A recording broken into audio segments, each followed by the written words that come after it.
a little bit of time out of their busy schedule to talk about something that's near and dear to my heart. Interesting enough, when you have a builder's risk program and you specialize in small projects, relatively small, we'll talk about that today, you better be prepared to talk about frame. It's funny how property underwriters get a little nervous when you mention the word frame. I was trained many years ago as a property underwriter, and you kind of taught to be very, very leery of frame construction. Well, we embrace it at Victor Builders Risk as far as our program goes, because we know it's out there. We just want to charge the appropriate premium, have the right coverages in place, and make sure people are covered. And anyway, so we're going to talk a lot about frame today. Our format on these webinars is educational. It's not just marketing driven. So we're going to talk about the line of business in general. We'll talk about coverages and rates in general. We're going to do this for 20 minutes or so, and then we'll turn it over for questions, and we'll try to answer all your questions today. So once again, I really appreciate you taking the time out to talk about this. So today, this is really all about frame construction, and we're going to define what frame construction is, the pros and cons, how it applies to builder's risk, and really all property underwriting in general. So hang with me here.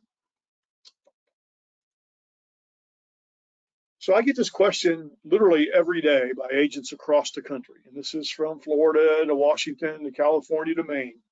It's like, well, I don't know if it's frame or not. Is it frame or is it not frame? Well, frame will generate the highest rate, so you're kind of safe if you call something frame, even if it's not. And I'm not saying you should do that. It should always be classified properly, and we'll talk about that a little while today. But frame is the riskiest of all the construction classifications in the property world. So what you're going to ask yourself is the building elements. What is this building made out of? I get a lot of different kind of crazy ideas sometimes, but I'm saying, okay, you could be able to ask the builder, whoever's building this, what are you making this thing out of? And they know.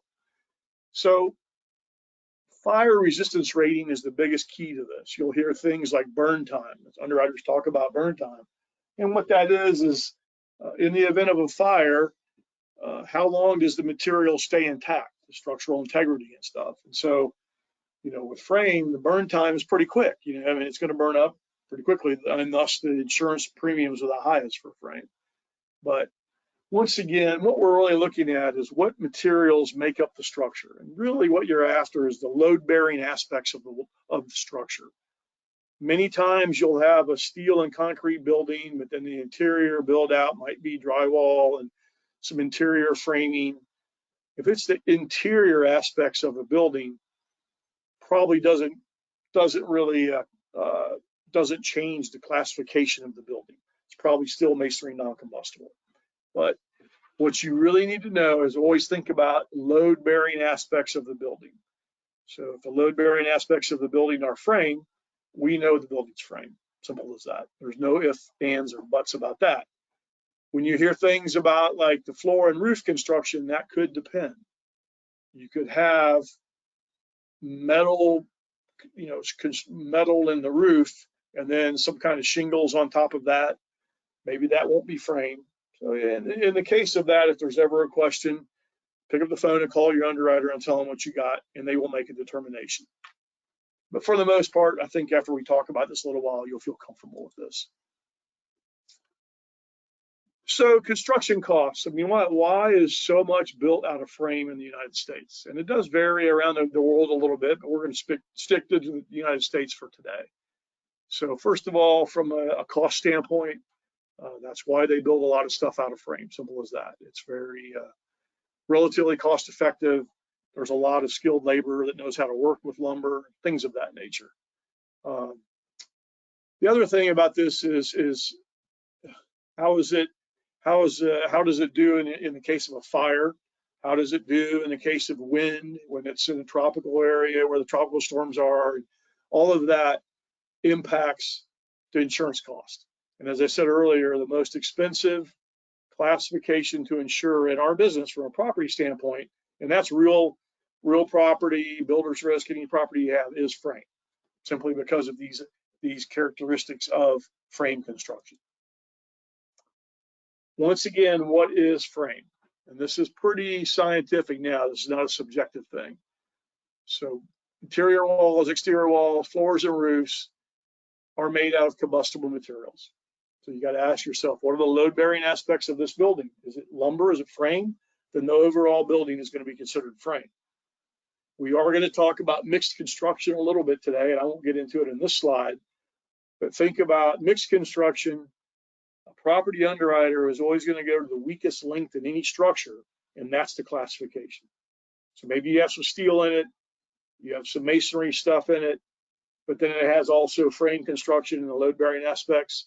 The overall building will be a frame building. Once again, that's mixed construction, which we do see a lot of this. I get a lot of this podium construction, West Coast, where they'll build a parking garage in the first 2 floors, and it's masonry non-combustible, and then the 2 floors above that are frame.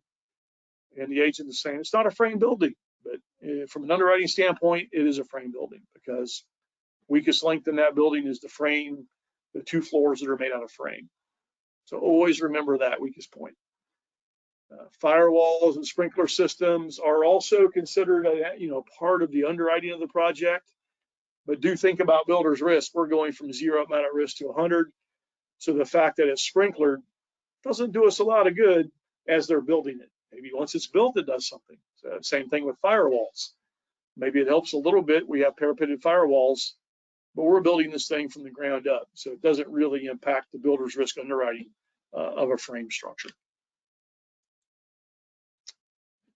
This is an example. I mean, this was pretty easy. I look at the picture that's on this screen. I think we all can just say, well, I think that's a frame building. It's a detached single family home, and looks like everything I'm looking at is frame other than the foundation might be concrete, but everything else is frame. I mentioned this because we're going to show you some other pictures of what I call veneer buildings. I live in the South, and we build a lot of stucco over frame. Agents get a little confused. They think that might be joisted masonry class, something different. It's not. It's a frame building, and they just put a concrete stucco skin over the top of it. Or maybe they put concrete blocks over the top of it or bricks over the top of it. But the load-bearing aspects of the building are frame. And we see that in commercial construction too. So just for your information. There you go. So this one, if you're looking at it maybe to the picture of the houses on the right of the building under construction, you say, this one might be joisted masonry. No, it's frame. It just doesn't look like it from the exterior. And so just think about this. The vast majority of all single family homes in the United States are frame construction, just the bottom line. So you got to ask yourself too, from an underwriting standpoint, kind of bringing it into our world, how we look at these things, is coastal guidelines. They do build a lot of frame buildings in coastal areas, and we do write this construction in coastal areas, but we also factor that into our pricing because unfortunately frame buildings don't perform quite as well in the wind as masonry buildings. But that's just a little tip that most of you know. Now, one interesting thing though for you West Coast people out there that write a lot of earthquake, what we've learned over the years is that the frame buildings actually perform a little better in the event of an earthquake than the masonry buildings. So you get a little twist on the West Coast when you're underwriting frame. But I know now they have all these shock absorber systems and things that they're building in the modern buildings, and the construction is getting better all the time. Multifamily, we get asked this a lot. So you see these apartment complexes that are being built. I call those horizontal lumber yards. That's a massive amount of lumber, massive value. It's all one amount subject. So those are high risk. Fire starts in an apartment complex under construction. Might be a windy day. I saw one in Texas burn up, and it was a big project, and it burned up pretty quick. So once again, veneer construction, be it stucco, brick, whatever it may be, it is still frame construction. And the last thing that keeps me up at night are ISO protection class 9 and 10. We consider those unprotected classes. And yes, they build frame unprotected 9 and 10. And the problem with that is our biggest exposure is fire. And the ability to put out the fire in unprotected 9 and 10 is limited. Water supply, how are they going to deliver the water? How do they get to the structure if it's under fire? So these are all things. And then on the West Coast, they like to build these nice homes, frame homes right on the edge of the national forest that are PC 9 and 10. So we have an issue with that, just to bring you into the things that keep me up at night. But now let's talk about a frame in general as, from a builder standpoint, because when you talk to a builder, they're going to say, yeah, we love to build frames to houses. So simplicity and speed of construction. So it's easier, it's faster, and as I said earlier, there's a lot of skilled labor that is very good with lumber. So from a builder standpoint, if you're a general contractor builder, you like frame. It's economical. I mean, it's still expensive, by the way, but it is usually 25 to 30% less than a masonry building, just off the top. And that varies because the price of lumber varies and this and that, but that's usually a good idea. Insulation, it's easy to insulate. You can pour in insulation, things like that. Improved air quality. What they've determined over the years, and this is more in the South, is that a frame building will have the ability to breathe a little better. So you have less mold, mildew, less things growing inside the building. You build a concrete building and things grow inside those concrete walls because they can't breathe. Sustainability, I won't get too deep into this, but actually it's sustainable because you can cut the tree down and plant a new tree, and in a number of years, you've got more product. As you research the masonry products that we use, it's not too good on the environment in the process of making the concrete and steel, but that's for another webinar. How's that? Resistance to rust. Obviously, frame doesn't rust, so that's a good thing. And it's readily available. So, it's not, for the most part, we can get the lumber. So, disadvantages. I hated to put this picture up here on the webinar for you guys, but as you can see, that is a disadvantage of frame. Not saying that a masonry building doesn't burn, but go back to that burn time and the rating of different materials. Frame burns quicker, and it burns more intense. And that's why the response time in the fire department, the delivery system, and the water pressure and all that matters so much. You do have wood rot. Obviously, it gets wet, it doesn't dry out, it gets rotted, it rots. Not too hard to replace as long as you catch it early in the process. Structural limitations. You only can go up so high. We're not going to get into something called mass timber today. You can read about it on your own, and give me a call and we can talk about it. There is some new laminated products where they're usually more in Europe than they are in the United States, where they're building high rises basically out of lumber. The insurance industry hasn't really weighed in on that yet, so we're waiting on that because there's not a lot of lost experience to draw from. But there is a limitation on frame. You only can go up so high, usually 4 or 5 stories. You don't want to go much higher than that with frame construction. And an increased insurance cost. We already went through that. It is the most expensive to insure if it's frame. So that was kind of talking about frame in general a little bit. Now I'm just going to talk about residential construction because it's a big component of what we do. We have about 70% of our business that is residential, detached, single family. That's how we define that. So I spent a lot of time studying housing starts. I try to give you an update every month. I was looking at the numbers through January, and new housing has slowed down. It's off about 20% over last January. So I'm not going to make a prediction of the future, but unfortunately the interest rates are staying kind of high. They're at 6.5%, 30-year fixed. So most people are saying that housing is going to continue to be, I won't say depressed, but it's not growing like it was. Simple as that. It is based on things like the inventory of new houses, which is still not too bad. And depending on where you're at in the country, some places are growing faster than others. But I will say, a little plug for my webinar, next month we're going to have a webinar on renovations and remodeling, contractors and construction. And so stay tuned for that, because the thought I'll leave you with is new housing slows down, what do people do? And basically, they fix up their old houses, and there's even more of that. And that's a multi-billion-dollar industry. So the cost of lumber has stabilized somewhat, so that's a good thing. Labor is still a problem, but maybe not as much as I've seen. So that seems to have stabilized too. I will say it's continuing to take a long time to build structures, longer than it used to take. My word of warning to all of you agents out there is if the builder tells you, I can build it in 9 months, I would write the policy for 12 months. because you really don't want to go through a situation where you got to extend it, and you got to do this and that. Just write the building for 12 months to begin with. Understanding too, when you talk to the builder, if they tell you it's going to cost them $1 million today, so 12 months from now, the building is built and they look at it and they go, well, it really cost me $1.2 million.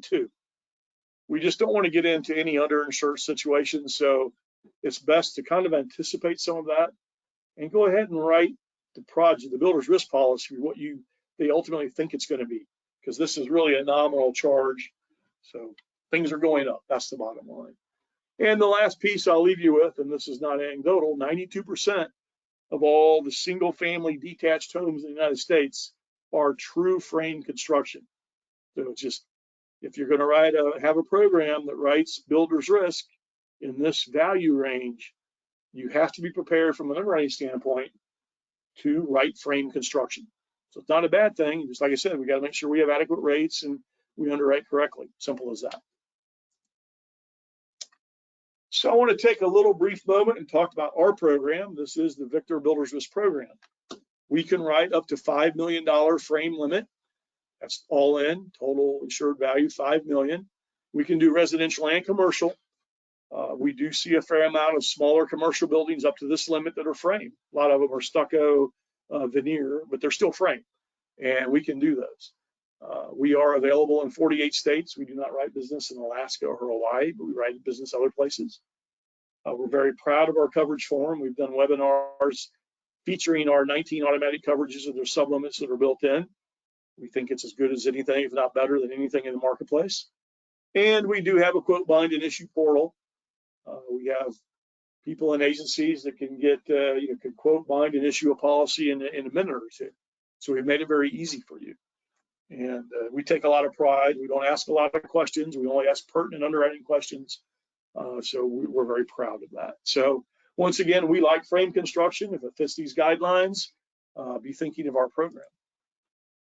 And just to talk about this a little bit too.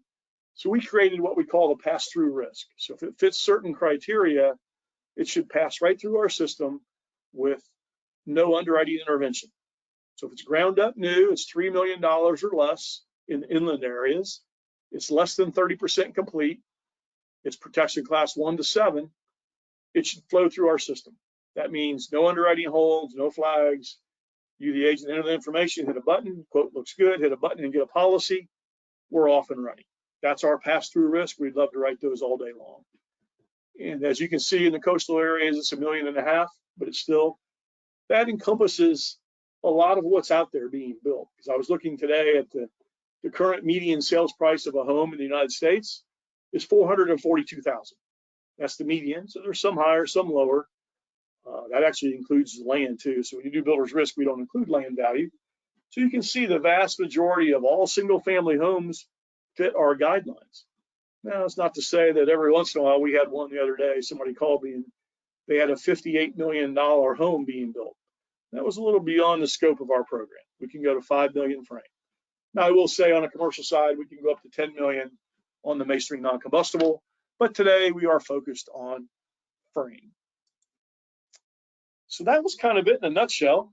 What I'd like to do now is open it up to questions. Any questions you have on builder's risk, frame construction, the Victor program, I'm here to help you. So Darcy, what do we got? Hey, Seth. So first question, do you write frame projects in the coastal territories? I like that. I get that question asked almost every day. Do we write frame projects in coastal areas? Yes, we do. So I don't have time to go over our guidelines for all of the coast for the United States, but needless to say, we do write frame in coastal areas. When you go to V-Square to put the information in, based on that address of the property under construction, certain questions will pop up. So you answer those questions and the system will tell you basically what fits and doesn't fit. Unfortunately, from a property underwriting standpoint, a lot of our population lives within the pretty close proximity of the coast, and more people are moving there all the time. So we do write the business, we do underwrite it. I will say, we have to constantly monitor our capacity limits in different areas, but we'll stay tuned on that. And if you ever have any questions, call our 800 number, which will pop up in a minute. It's 800-944-7472. Good question. All right. Do you write commercial frame projects? Another good one. Yeah, I kind of mentioned that earlier, but so I always think of, give you an example. So there's a freestanding Starbucks in the parking lot of the shopping center, the parking lot of the Walmart or whatever. You see these freestanding buildings being built. Sometimes they're framed, sometimes they're concrete block, M&C. We would love to write those. We could write them all day long. We quoted one. We wrote we can go up to 10 million on the masonry non-combustible. We wrote a grocery store yesterday, masonry non-combustible, a $9 million grocery store. Gives you an idea. Sometimes the smaller Walmarts and things like that will fit our guidelines, but we do frame commercial too. Like I said, there's still a lot of commercial frame out there. A lot of it's, stucco veneer, but it's still frame. So yes, we would gladly entertain that. All right. What is your turnaround time for quotes that do generate an underwriting hold? All right, so we have certain standards and goals. I'll give you that. So we would like to get back to you in, we'll say 2 to 3 days, standard turnaround time on ground up new construction. The reason that they generate a hold usually is based on value. Remember I said the pass through in inland areas is 3 million. So if you submit a $4 or $5 million project, it goes on hold. We will get back to you with additional questions. So that's the standard turnaround time. Now I will say to all the agents that we understand builders risk. Sometimes you get in a rush situation. So in that case, submit it through V squared, even if you know it's going to generate a hold. Literally, you can hit the button and submit it, and then you can turn around and call us on the 800 number, 800-944-7472. And probably someone on the team will answer it, or you leave a message and we'll get back to you the same day. So we understand a lot of times we get calls, I just submitted it, it generated a hold, but the closing's this afternoon, I need a price now. So we understand that if we don't get you a price right away, you're going to go somewhere else. So, but all we can do is, on the rush ones, is you got to pick up the phone and call us on the rush ones. So we have some agents that do it all the time, and it seems to work. So if you got a few days, it should work its way through the system. I will say on renovation projects, which is next month's webinar, we're going to talk about some things. We do a little more underwriting on renovation stuff, and I'll explain that next month. Maybe a little more lead time on the renovation piece, but on the ground up new, it should be pretty quick for you. Good question. All right. Do you write a development of multiple single family homes? We, depending on where the development is located, we take this more of a coastal guideline. In the coastal area, we probably would not do a larger development of single family homes, but in inland areas, we would gladly entertain that. So it kind of depends on where the development is, how big the development is, what's the construction schedule, what's the plot plan. So we do underwrite that accordingly, but that would be one. I would pick up the phone and call the underwriter on something like that if you want to know about it, because those are a little more involved in the standard, single family being built, custom home. But yes, we will entertain that. Right. How do you handle limits on large subdivisions?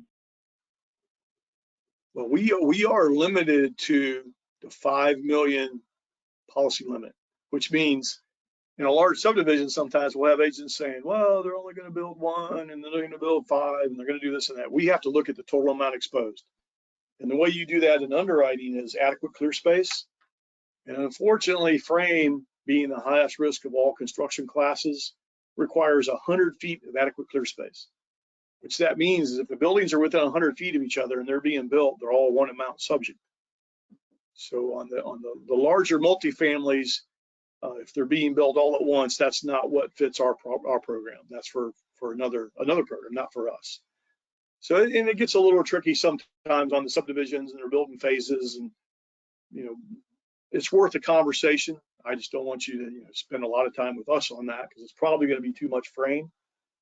But we had one the other day that we wrote. It was It was 6 buildings, 4 units in each building, and they were all on top of each other, but the total amount of frame was under 5 million. So it was multifamily quadruplexes, but there's only 6 of them. And it was kind of like a standalone project that fit our guidelines. So it's kind of tricky when you get into multifamilies and this and that, but give us a call. We will entertain it. Good question. Okay. When do you consider construction to have started? Is it before slab or after slab?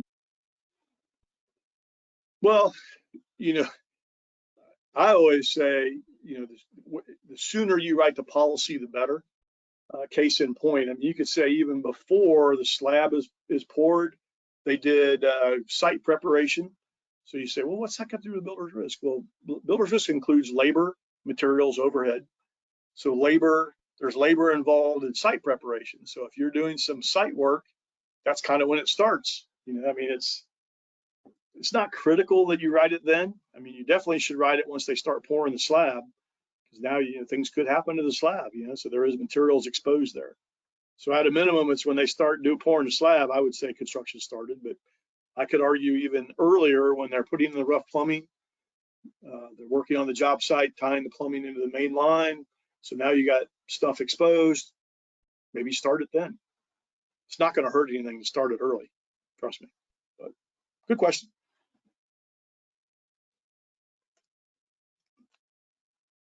All right.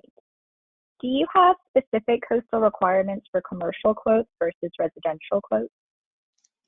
Yeah, our coastal guidelines are really apply both to residential and commercial.